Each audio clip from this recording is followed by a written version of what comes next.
Welcome to Breaking Barriers.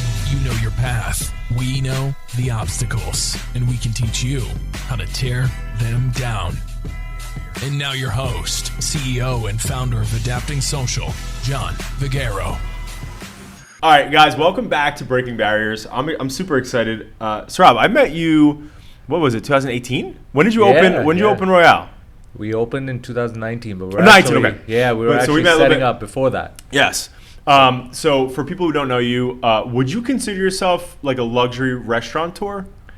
Yes and no. So initially, when I got into the hospitality business, we did launch Malt. So right now, we're launching our third location in Staten Island. Ooh, let's go. Right? Okay. Yeah, so it's going to be sick. Let's go. Okay.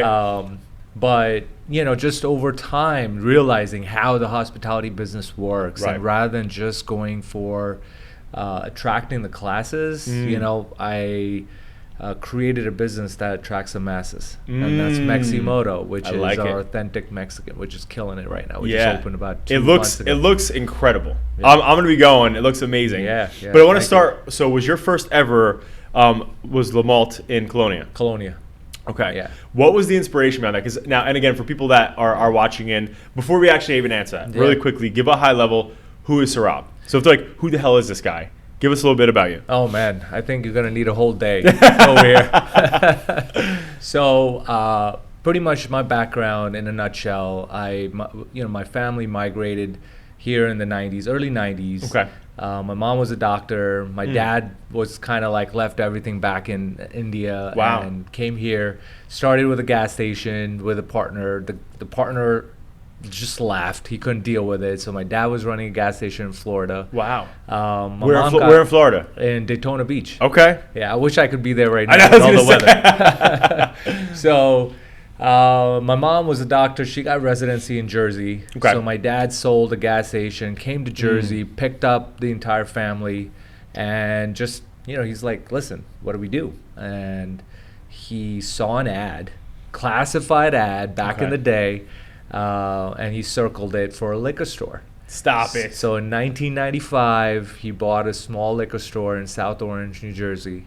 And that's how we kind of got into the alcohol business. Was that so that was the start of Wine Chateau?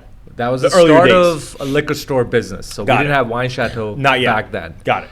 And while I was in college in 1998, my dad's like, hey, can you help me out with this? Can you help me out with that? I was like, absolutely. I'll come after school. So just kind of hustled a little bit. Yeah. Stocking shelves, being a cashier, just helping them as much as possible. And I'm like, holy shit, I love doing this. I love this business. Right. And just kind of like learn the alcohol, spirits, and the retail business. And since then, I fell in love with the whole entrepreneurial aspect of what I wanted to do. Right. And so in 98 through 2002, while I was in college, I just helped them out. Right after college, I joined them full time, started winechateau.com. There we go. Right? That's where the journey started. And started winechateau.com. And it's just, everything took off. Right. It was a .com boom back then. So it really, really helped. So you were in it before Gary Vee. Well, Gary Vee was there, and I really appreciate what he did. Because he's pretty local to you. At that time, especially. Yeah. I've been in touch with him here and there over the last few years. But, him and I, we were doing kind of similar things. Right. He branched off, many years later to doing his marketing and developed his media company. Right. But I've branched off doing my hospitality company. Correct. Right. So fast forward 10, 12 years, I was like, okay, you know what? My buddies and I are going to New York. Yeah. We're going to these bars. We're going to these restaurants. Why not create something like this? Because there's not like it in Jersey. There's nothing like the Malts. Exactly. In Jersey. Exactly. So I was like, let's create something. Yeah. Let's call it the Malt. So one of my good buddies, he's like, hey, you know what? Why don't you make it a little bit more French, because we have Wine Chateau. Right. Make it a little more French and call it Le Malt. It's like, oh, that's great. Which I love. It's such a good name. Available, and back then, you had to have the .com. Yes. So Le Malt was born in 2012. Okay. And we just kind of took it off from there. Wow. You know, but kind of backing off a little bit, who I am. I was this introvert, geeky, shy kid in school that barely had a little friends, and just kind of scraped through and did a little DJing. Okay. Which made me come out of that introvertness. Yeah. So that helped a lot. Good. Hence, I'm talking to you. Yeah. You know, and the entire world right now. Totally. On camera. Totally. Right. That's cool, man. And so I have a couple of questions there to unpack that, right? So it's so incredible. What do you think, like, what I think is so interesting is when I see business owners that have the previous generation had a small business. Yeah. And it was very like, you know, just a little business, whatever. It's so funny when you see, like, I get curious though, because there's two ways that it typically happens when you have a child or you have children of somebody who owns a business. And either A, they want nothing to do with it. Like, get me away, I want nothing to do with liquor. Right. Or B, like, it's like, okay, well, I want to learn more about this. And then they want up taking that business to the next level. Yeah. Right? Like, obviously you did. Yeah. What do you think is, obviously you're going to school. What were you going to school for?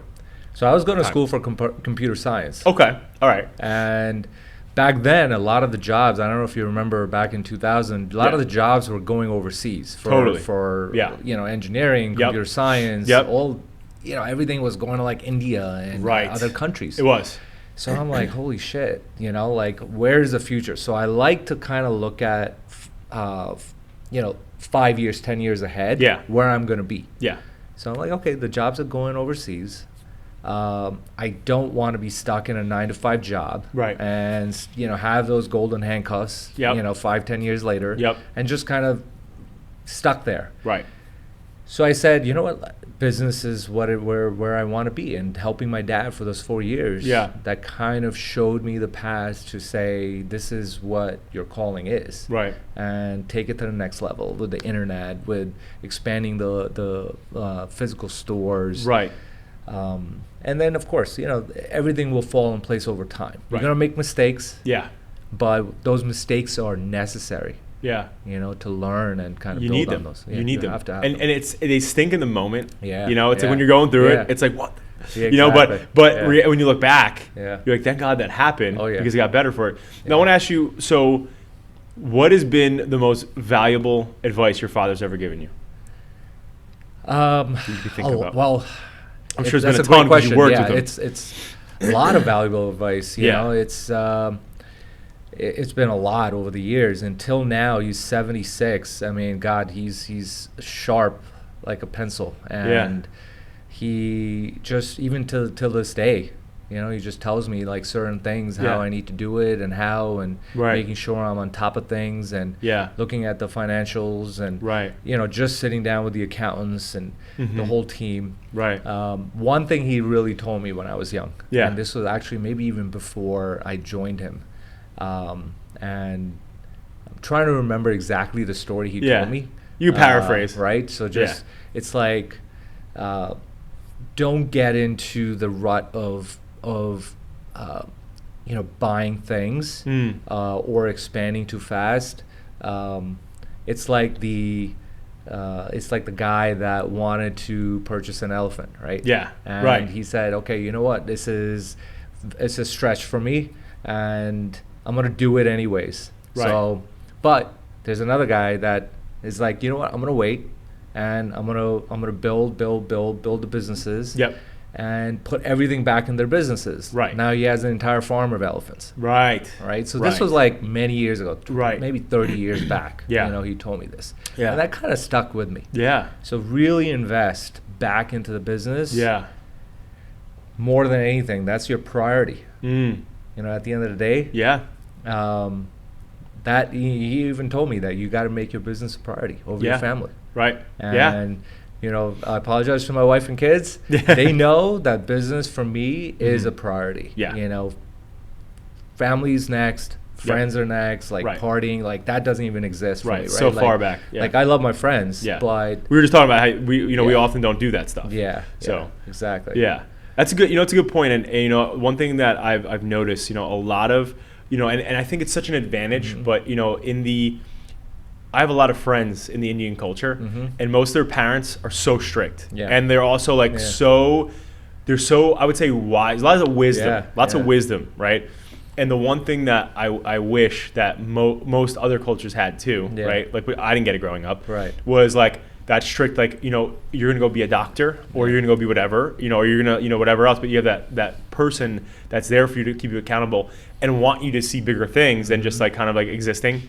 But the one thing that's so interesting is that I've had a conversation on this podcast, and maybe we've interviewed, I think you're now going to be like, we're right under 200 now, right? Interviews over the past 5 years. Congrats. Yeah, we're excited. That's fantastic. Yeah, and the exciting part is this is our 5th year.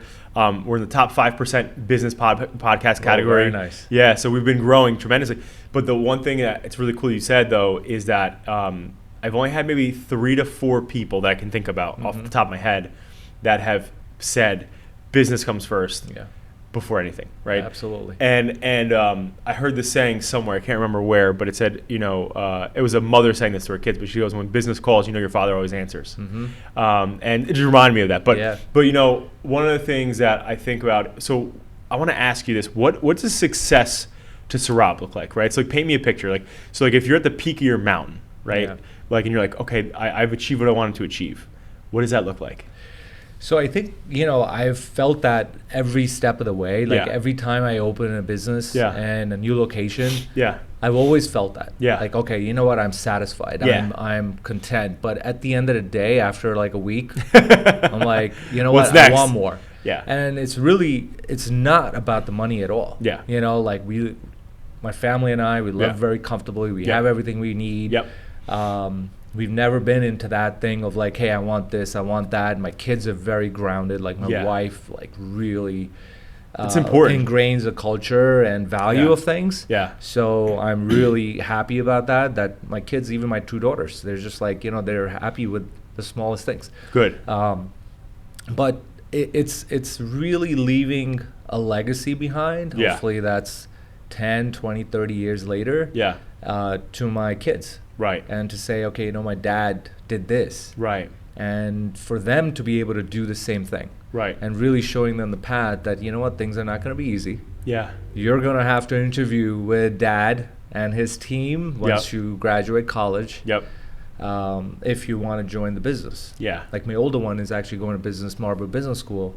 Oh, nice. And I told her, I'm like, listen, it's not easy. So how old is your oldest? She's 14. Okay. She's 14, okay. And she kind of made up her own mind that, hey, Dad, I want to do everything what you're doing. I'm like, be ready because it's tough. Yeah. You know, it's a 24/7 job. Right. It's not 9 to 5 or anything like that. It's a 24/7 job. I mean, you run a great business. Yeah. You know how it is. And similar to teach that to your around kids the clock. Too. Yeah.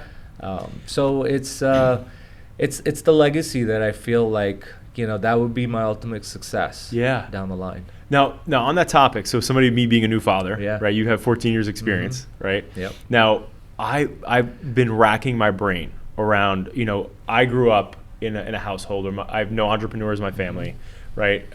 And they were not, you know, financially, you know, successful, right? By any means. Right.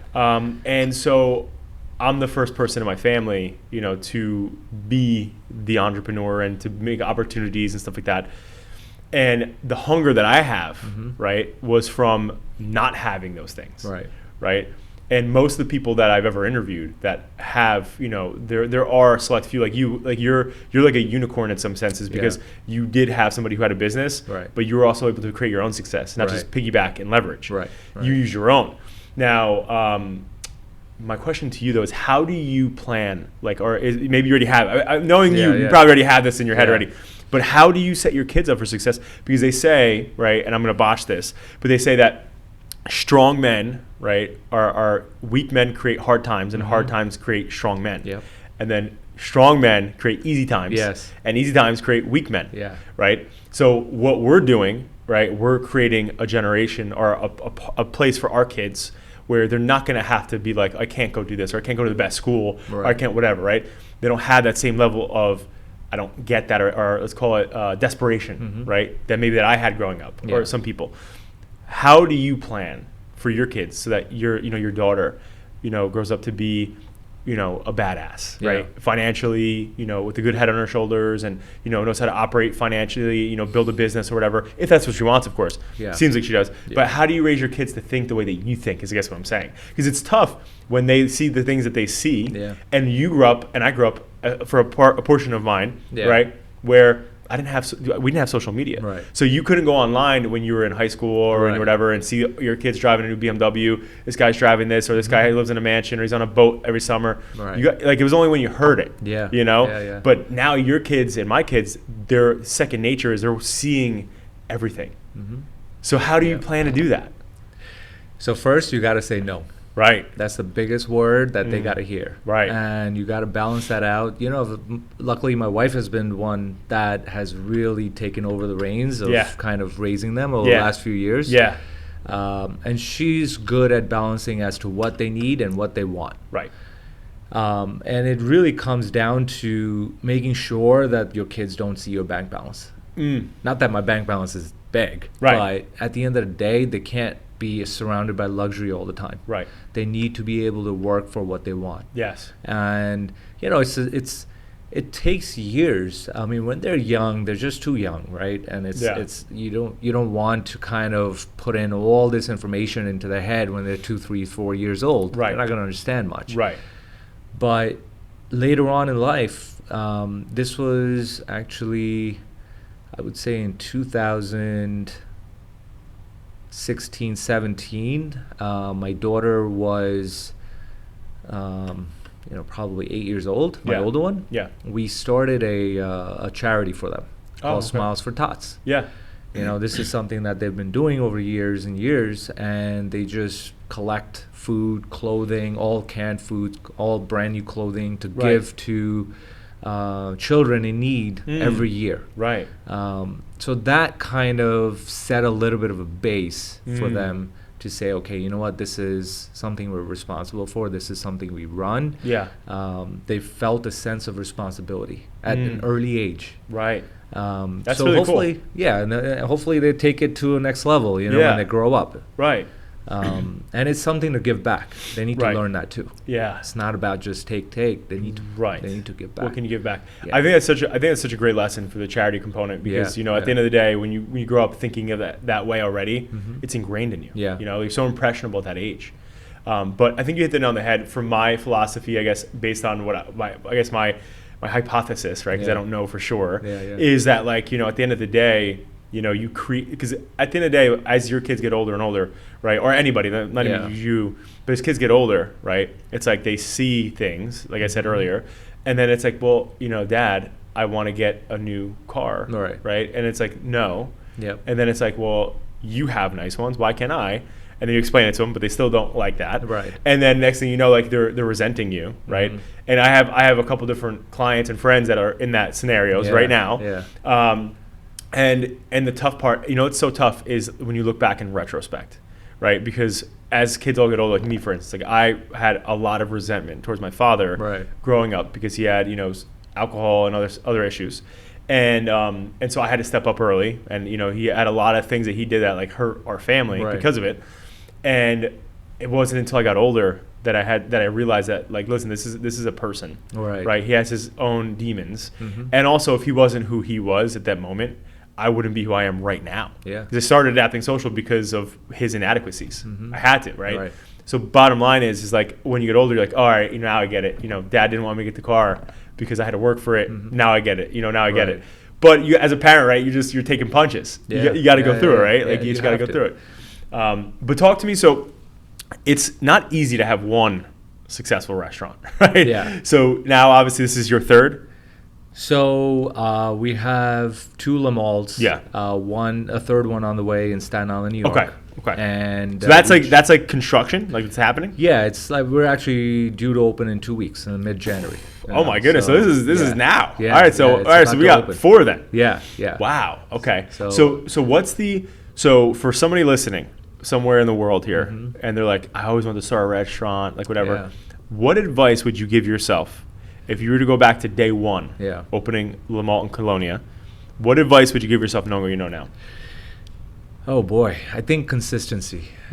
And you got to be consistent in a lot of things. First, is your mindset. You gotta have also really the mindset is what I changed and learned later on.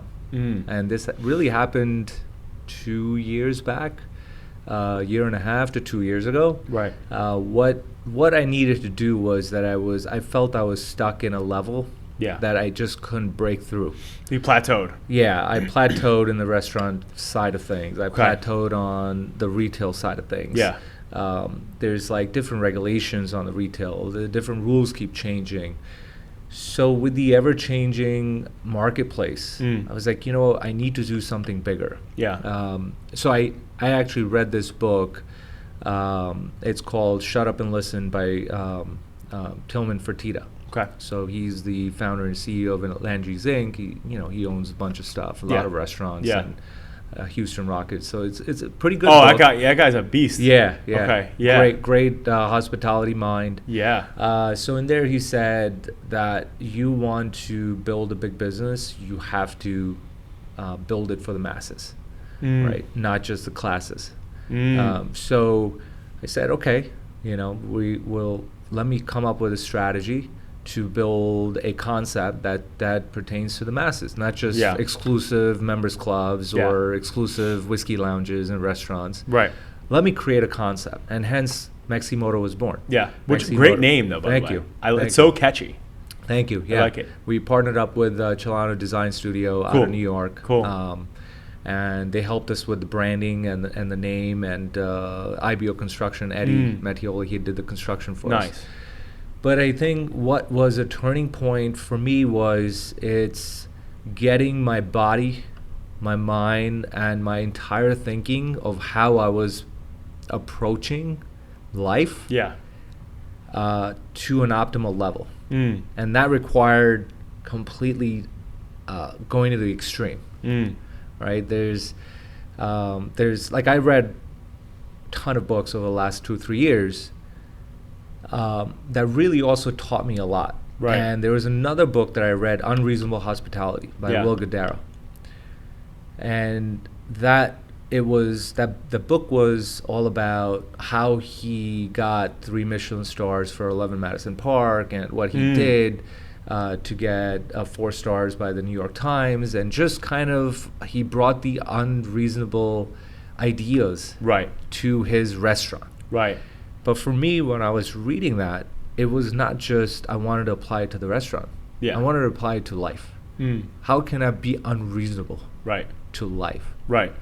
And what I did was change my diet completely, which I'm going to go into detail a little bit. What really mindset-wise you got to do. You have to do, if you want to break through something and you want to create something big, it's not about like going 1 step, 2 steps. Like I wanted to create a concept and a brand or something in my life that really projects, the trajectory is 10 times faster and bigger overnight.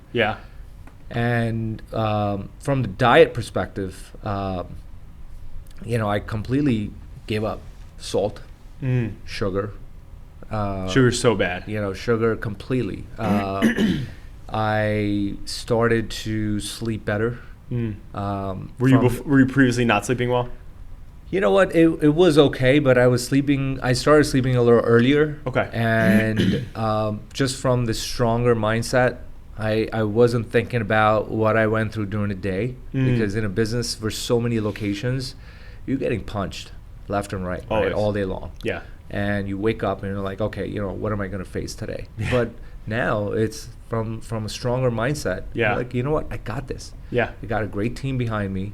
I've got a great brand. I got a great business. There's nothing that can stop us. Right. So from changing the diet, from training in the morning, going to the gym, less socializing. Of course. You got to give that up. And also, this is actually very ironic, because now that I have the biggest tequila mezcal bar in the world at Maximoto in Metuchen, I actually don't drink much. So giving up alcohol, about 90% of it, 95% of it, was a huge thing for me. It's huge. And that just allowed my body to recover faster when I was training. Oh my God. Allowed my body to rest better. Yeah. So I would get good 6 to 7 hours of sleep. Yep. And just get up, get to the gym, get with my trainer. Yep. Bang it out in the morning, get home, and just start the day solid. Yeah. I think doing all these things allowed me to just become stronger from the mindset and have a lot of clarity. Yeah. Just you got to have clarity on what you got to focus on and build that business. Totally. You know, because the mistakes that I made over the last few years, I don't want to make those same mistakes. So this was a big change in my life. Yeah. Right. If any entrepreneur, because I know that the word entrepreneur is used very loosely these days. Yeah. And it's like kind of thrown around too much. Yeah. I really believe in that. If somebody needs to do something big, or somebody's out there listening to this, go to the extreme. Yeah. You have to go to the extreme. Yeah. There's no like, hey, you know what? I'm going to party maybe once, twice a week. I'll be okay. Yeah. No, like, you got to give that shit up. You got to go all in. Like, stop drinking, stop going out. Right. Friends will always be there. Yep. Your close friends who really believe in you. Yeah. Right? There's a lot of acquaintances, a lot of bullshit out there too. There are. But there are some close friends that will understand that if you're missing for a few months and you're trying to develop your life, you're trying to develop your business, trying to be there for your family when you get home, and you're not always available, it's nothing against them. Yeah. It's not personal. Right. But it's necessary for what needs to get done. Right. And that's where the stage I've been over the last 1 year. Yeah. And it's actually the results are showing now. With just doing everything to the extreme. So that the unreasonable hospitality is what I've incorporated into my life. Yeah. You look healthier. Thank you. I've gotten that a lot. So I've gotten that. Yeah. I look 10 years younger. My skin is better. And, you look healthier. My hair is growing better and bigger. And so it's and I feel great. I wake up great. Yeah. That's what life is all about. I got to tell you, so this is such a hot topic. Yeah. Rob knows this too. Like, so you ever see that thing called the Whoop bracelet you wear? It's I've heard of it. Biometric stuff. Yeah. Anyway, my partner, and obviously you haven't spoken in a while, but I invested in a liquor company. Okay. Right. So anyway, long story short, I've always, the guy that was the founder, he was talking about this Whoop app to me, right? So my partner, he's like, John, you got to get this thing, whatever. And it's funny because when I first met him 2 years ago, right? At that time, I was like the peak of work hard, play harder, right? Like that mindset. So he's like, get this Whoop thing, it shows you all your biometrics. And when I met him, he had it, and he would rarely drink, like rarely. And this guy used to be a partier, right? And so long story short, I would say I got this thing probably like 4 months ago, maybe, right? So, and up until this point, so since I had Johnny, my son, a year ago, I definitely stopped drinking maybe 60 to 70% compared to what I used to, right? Yep. So now I get this app, and I'm like, already, I barely drink anyway, but I get this app, and I think the most profound thing about this technology for me is it shows you how much of a piece of shit you are the next day of drinking. Like your biometrics. So the first time I go out, I'm drinking, I'm having a good time, whatever, and I wake up the next day. And so do you know what your HRV means? No. So essentially it's your heart rate variability. Okay. It's a key component to your recovery, right? Right. So when your HRV is high, that's a great thing, right? It means you're great recovery, peak performance, ready for a good day, handle stress. When you have a low HRV, it means not solid recovery. Do your best to get through the day, right? Yeah. So my natural HRV is let's call it mid 50s, 55 to 58, right? So that's I'm feeling great, had great sleep, no alcohol, everything looks good. So the morning after I started wearing this, that I went drinking, what do you think my HRV was, if you had a guess? 30? It was 19. Oh, wow. So it was and it has different indicators of, green means peak recovery, yellow means, you recovered solid, and then red's you're fucked, right? So long story short, I was in the red, and I was wow. I was and I felt like crap all day, obviously, you do everyone does when you have a hangover. But I started to see and understand like how it affects my biometrics drinking, not just like feeling hungover, because most people don't think about what it's doing. You just feel hungover and it stinks.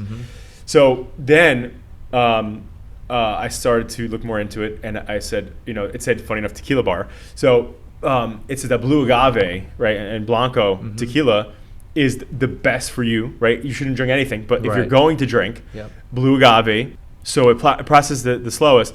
So in a nutshell, it's like, if you're gonna drink this, right? So fast forward, I'm like, all right, I'm gonna test this, just see. So I'm out with a client, we're having a couple drinks. So I had two tequila waters, right? Casamigos. Next day I woke up, peak recovery, right? And it was early though. So my whole point though is that now it's gotten down to the point where at one point, because I had maybe with client meetings, I was probably drinking 3, maybe 4 times a week, right? And not just one drink, a day, maybe 3 or 4 cocktails. That's crazy. Yeah. I was the same way. Right. I was the same way. Yeah. So fast forward, I see this thing, I see what's doing my body. Yeah. Now I really don't. I don't drink that much anymore, right? And I think to your point, like, it's so crazy how much drinking can really affect all the stuff you're doing. Yeah. Including mindset. Yeah. People don't understand the effects of that, right? Yeah. And I don't want to sit here and kind of bash it or whatever. Bash it, because my entire business, my entire hospitality business is that. Yeah. But you have to give those things up if you're trying to accomplish something, right? Like, hey, you're retired, you got millions of dollars in the bank account, you have nothing to worry about. Hey, you know what? Let's have a glass of wine. Let's have a little tequila. Right. No problem with that. Yeah. But when you try to build something and you're young and you've got so many years ahead of you, like, focus on the things that matter. Right. Going out and drinking. Right.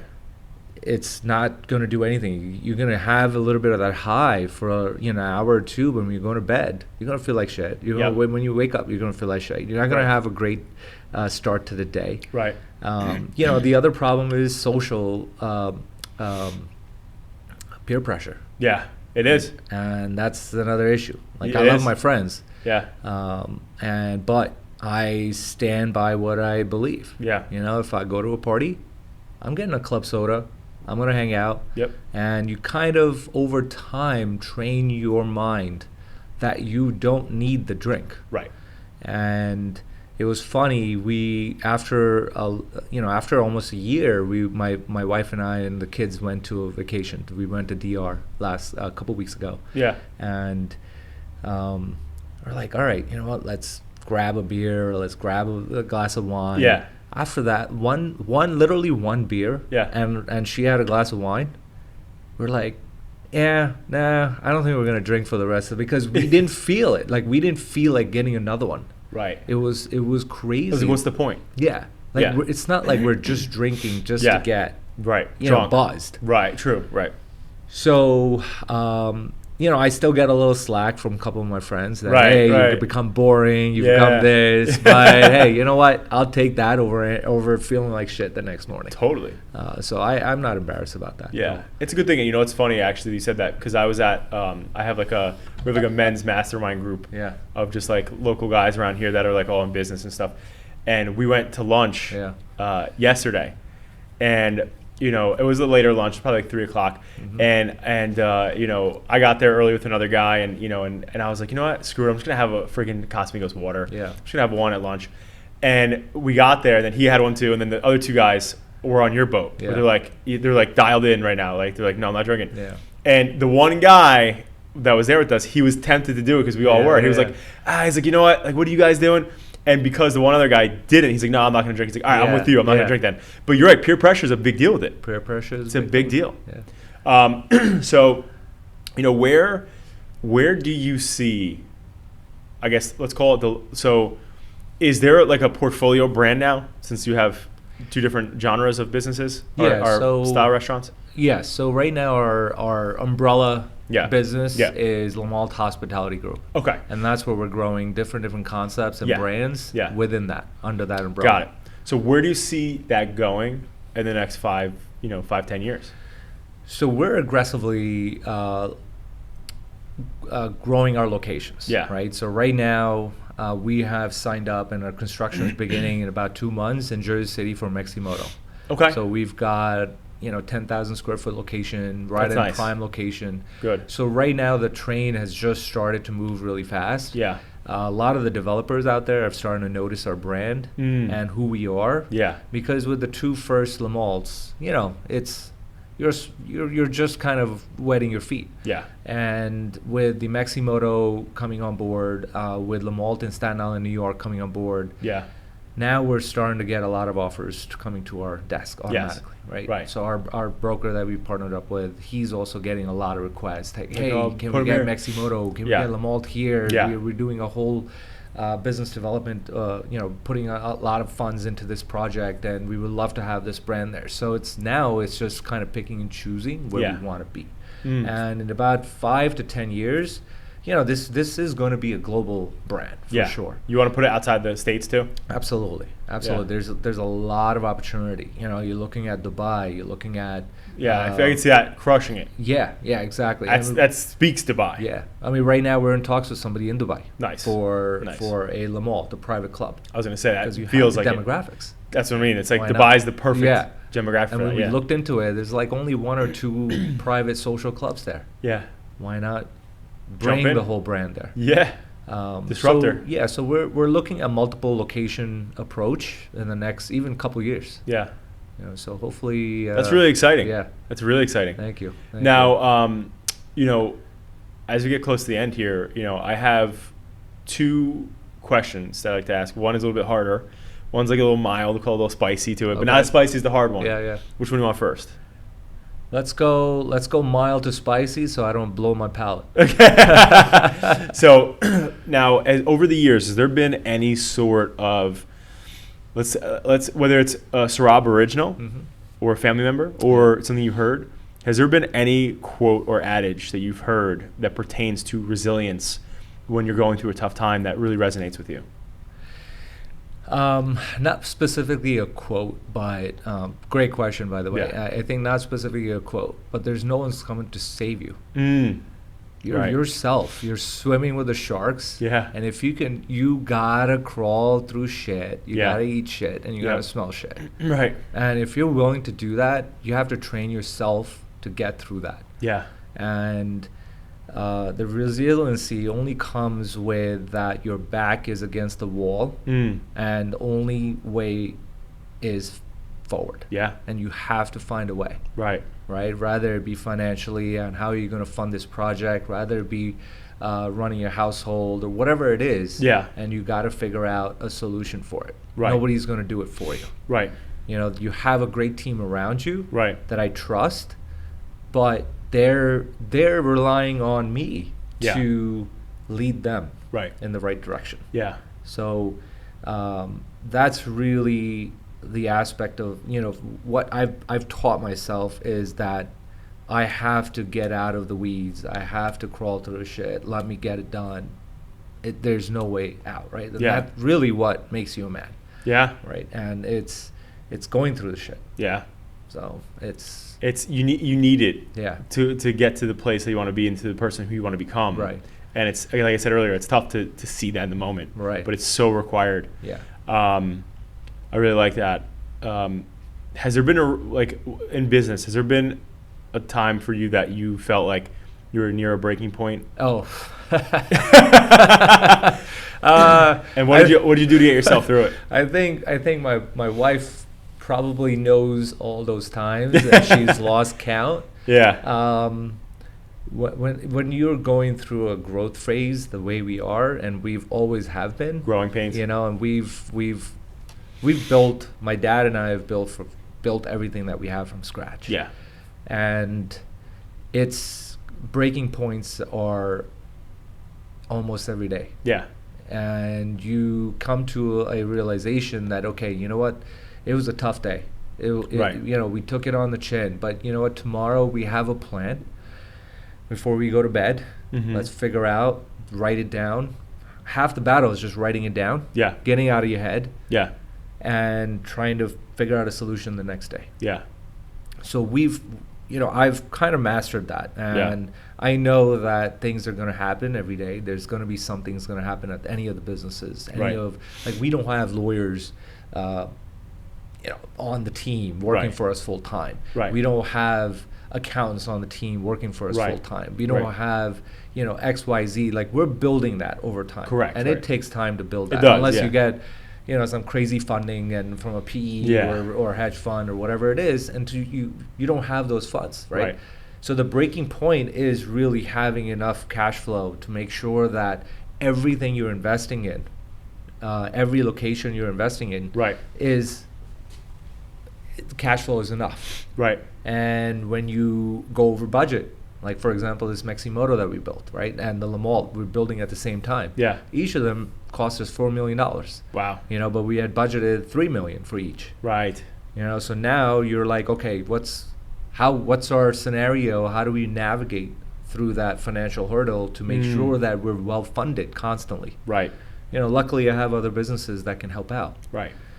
But it's one of those challenges that it's going to continue to be there, and that's what makes you stronger. That's your mindset gets stronger every day. Yeah. And I actually am starting to enjoy it a little bit, if that sounds a little weird. I'm starting to enjoy it a little bit. Yeah. I feel like that's when you just go to a whole nother level. Yeah. Right? Once you start enjoying the uncomfort or the unknown, as a regular. Yeah. The breaking point, you break down your mental muscle is the only way I can grow. And I think that's the only way that people are going to grow. Yeah. It's like you're breaking down your muscle while you're working out. Yeah.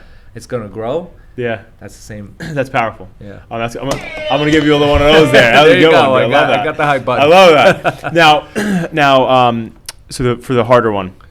Now, I utilize this more so as like a legacy exercise, right? Mm-hmm. So a lot of us that are in business, especially you're scaling, right? And we look at things like we mentioned earlier, like, for your family, your daughter, your wife, what people are going to remember you by. Right. And a lot of times we look at where our feet are planted here today, and we just look forward. Like, what do I want to do in the next 10 years, right? Open up 1 million locations out of the country, Dubai. Yep. But I want to reverse engineer it. So thinking back as if you already accomplished it all, right? And I'm going to change this up too right now, all right? So I normally ask this question, so I'm going to change it up though. I like to keep Chubbs on his toes. So the one thing that I want to so I'm going to paint you a little picture here, right? Like it's a movie almost, right? So your great grandchild is sitting there at your grave, right? So you have to imagine, obviously, this is a long time from now, right? What does your gravestone read?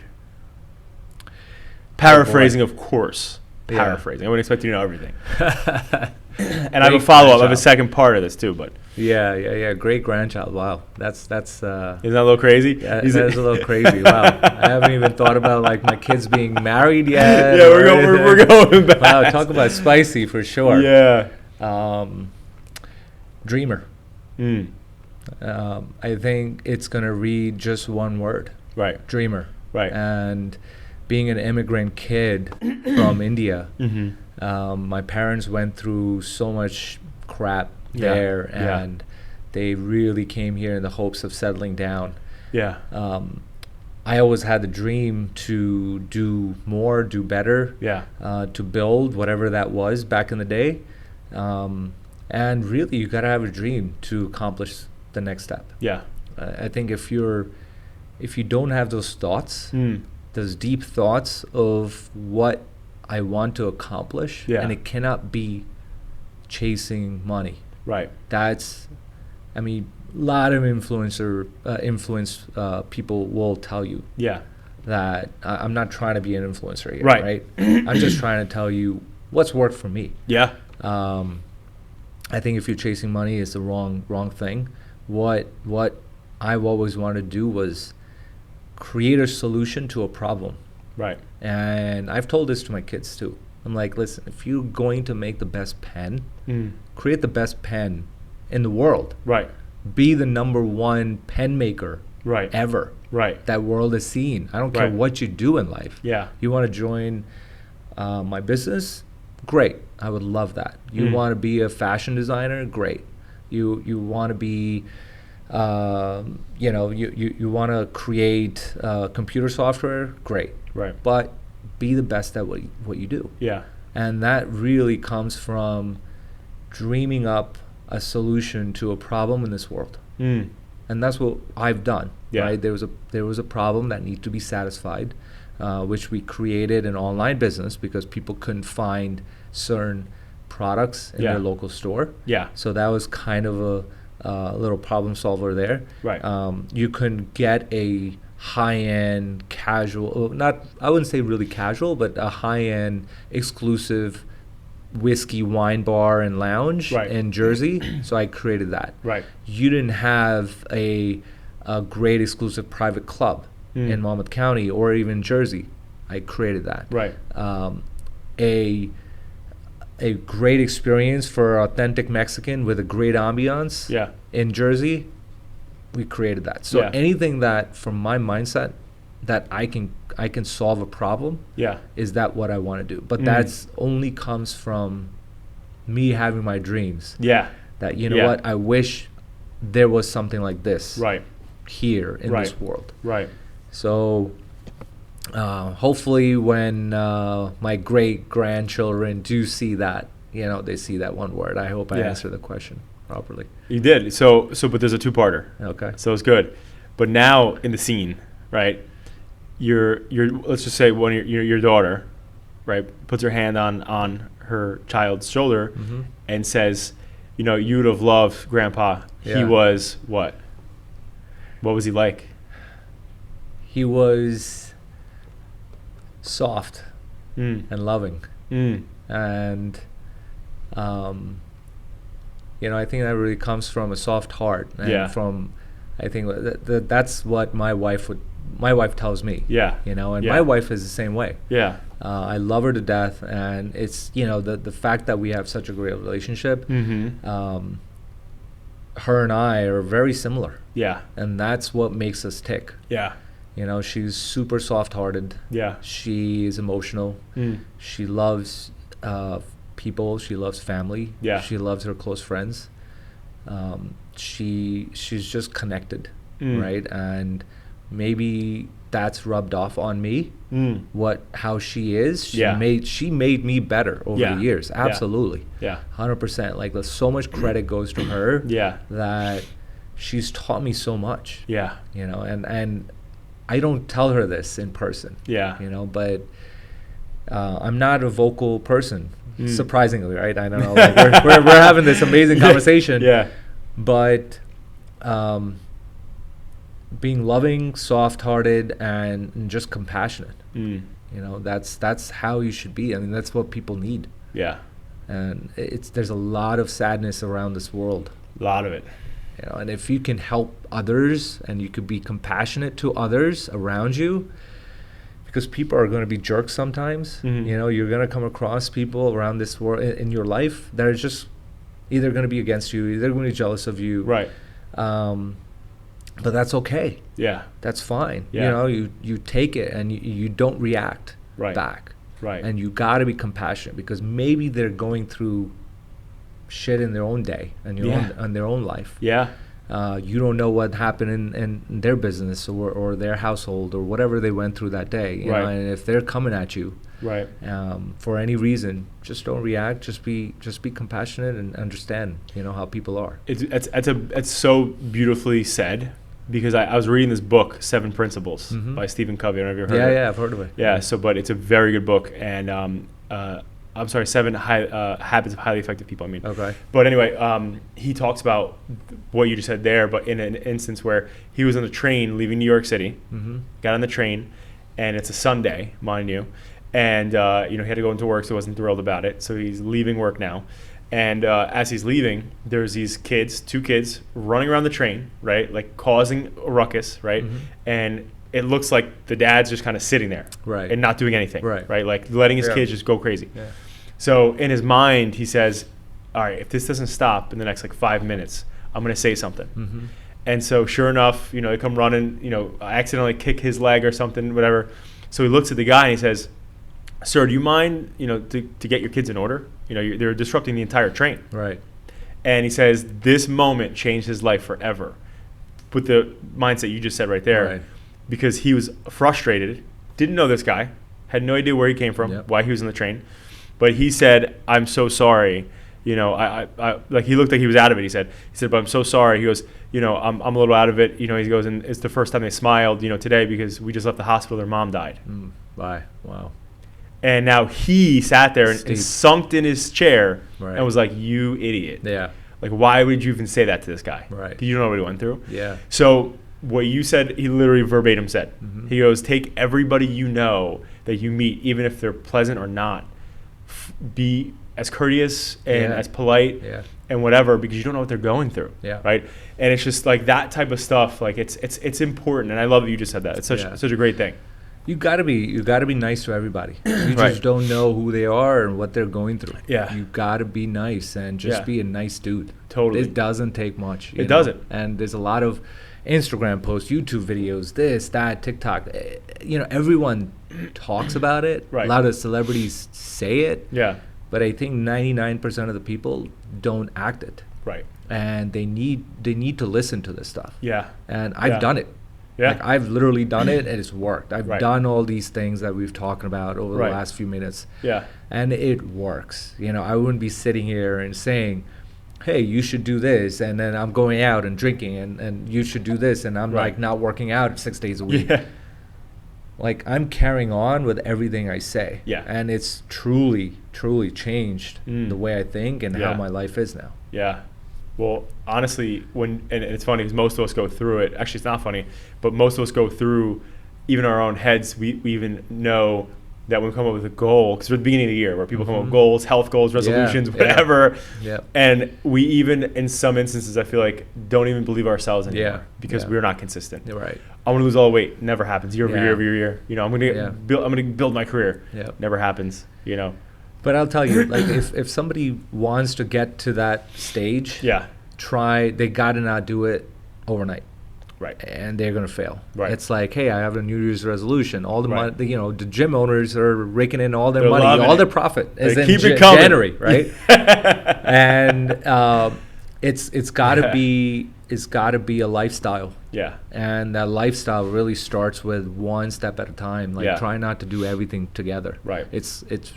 People will fail right. in that. So one advice that I would give, if anybody's listening out there, if they're trying to change their lifestyle and they're stuck, is, you know what, try one small thing. Right. Try that one small thing over the next couple weeks. Right. Then try another one. You know, multiple books would teach you this too. Right. You know, if you read Mountain Is You, amazing book. Tells you, you know, you are the mountain, you can climb the mountain. And there's so many things that I've implemented that has worked in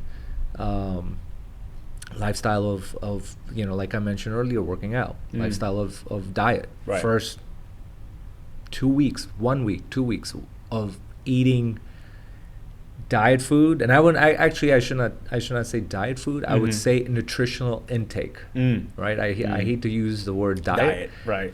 Because diet's like, hey, I'm gonna diet. It's like a fad. Yeah, exactly.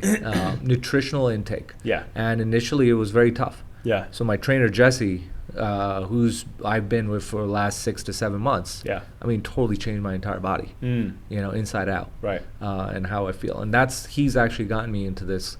No salt, no sugar, no caffeine, no dairy. You know, I eat meat, I eat veggies, I drink your liquid eggs in the morning. Yeah. I do a lot of that stuff in balance. Yeah. But there's certain things you just don't need. You don't need that extra salt. You don't need sugar. Right. Automatically, like I've given up coffee because my body is naturally energetic now. Yeah. So it's really a life-changing moment that I'm going through. And I'm totally in my prime. Yeah. Right now. Dude, that's huge, and it's so interesting because I think, you know, I've never drank coffee. Right? I've never been a coffee drinker. I've always just been high energy. But most people would say, who do drink coffee to stop drinking coffee and to stop drinking all this stuff. Yeah. You know, so it's a big deal, right? To do all that at once, cold turkey. Yeah. Right. But you feel the best you felt, you know, ever, pretty much. Yeah. Or in a while, absolutely. It's. I mean, I feel the best I have been ever in my life. Yeah. Right, and just eating healthier. Yeah. But that came with a lot of work. Yeah. It's came with a lot of extreme thinking. Right. You know, if your trainer tells you to do X, Y, and Z, and you're like, you know what, I'm not gonna do that. That's freaking crazy. Right. You go home and you kind of just eat whatever, and you're like, hey, you know what? One meal I had the mentality that people have is, out of the 6 meals, I had one good meal, I'm good. Right. No, but like all 6 meals have to be equally nutritional. And over time, it becomes your lifestyle. Right. So I give Jesse a lot of credit for that. Yeah. You know, so I've been with other trainers in the past, but they don't really do anything with the food nutrition. Which is the everything. But that's 80% of your battle. Yeah. That's 80% of your battle. Easily. You know, and just by showing up to the gym for working out for a half hour 3 times a week, you know what? You're not doing anything to your body. Nothing's happening. I'll tell you that. Yeah. You got to be consistent, and that's one of the number one words that I've been living with. Consistency. Consistency is the biggest word in my life, at least. Right. That's been there. Well, I would say, based on our conversation, it would be extreme and consistency. Yes, extreme consistency. Yeah, there we go. Extreme consistency. I like it, man. Yeah. But Saurabh, you know, I'm a big believer that time is the one asset we don't get back. Yeah. So you spending it here today with us, it means the world to me. Oh, it's my honor. My honor. Thank you for having me. I'm excited. You know, I'm excited to follow your journey, to see you continuously build your business, build your brand, see what happens next. And I'll always be rooting because, again, I know you did everything yourself. You know, and have built it, you know, and you've never taken handouts, right? You're just getting after it. And it's not easy to do that, especially in the restaurant business. Right. It's a tough business to be in. But you've done tremendous so far. I'm excited to keep watching. Where can people find you, or where can they find your restaurants? Better yet, if they're listening, they're like, I'm gonna be in that area or whatever. Yeah, where absolutely. can they find you? Well, first is, you know, just find me on Instagram. Okay. Very readily available. You could shoot me a message. Yep. You could chat with me. I'm very, very interactive. Just dialed in. Yep. And for my businesses, just go to lemalt.com. Okay. That's to show all the locations that we have: Wine Chateau, Le Malt, Maximoto, any future locations, future brands that we're launching. So check that out. Check out our Instagram pages, Facebook pages, you know, all social. Yeah. You know, I think everyone is pretty dialed in these days. Yes. So we're accessible every which way. So lemalt.com, they can grab that right there and see everything right there. Absolutely. Awesome. Absolutely. Well, guys, thank you so much for tuning in. Create an amazing day, and go give Saurabh a follow. Go check out Le Malt. Thank you, John. Thank you for having me. Yeah. And it's been a pleasure. Thank you, man. Awesome.